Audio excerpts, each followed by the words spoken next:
Good afternoon from Port St. Lucie. This is Professor Tefero for Lesson 4 of 21st Century Japanese Commerce.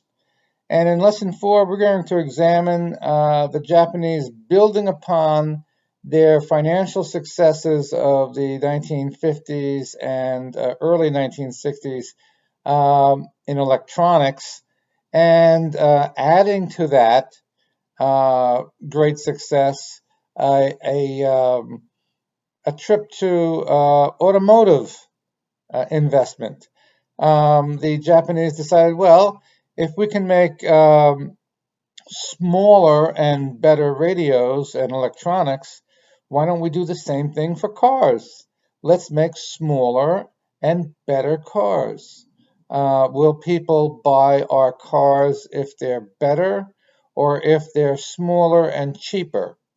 Well, the final consensus was to maintain a certain level of quality, but to be compact, as opposed to the American automotive industry, which said, let's make a real big car, the bigger the better. Okay, no, bigger is not better. It's roomier, it's more comfortable. I mean, there's no doubt that American cars are more comfortable than Japanese cars. It's, roomier is better. I enjoy riding a Cadillac, okay, because riding a Cadillac, I can, virtually lie down on the front seat and still drive. But it's much, much more expensive than a Japanese car. And the engine is approximately the same level of efficiency. Not to mention, you get more gas per gallon from a Japanese car than you did from an American car. So, with the gas crisis of the 70s looming, and just the natural instincts of American consumers to save money, they flocked to the compact Japanese cars. They said, "Wow, this is great.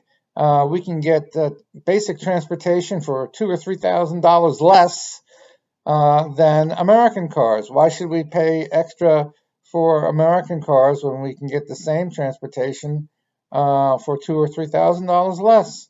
So it's compact. So what? The purpose is to drive from point A to point B. And if you're not going to make a long trip, it's not all that uncomfortable. So basically, this strategy, which was a very intelligent and important strategy for Japan in the 1960s, was successful again.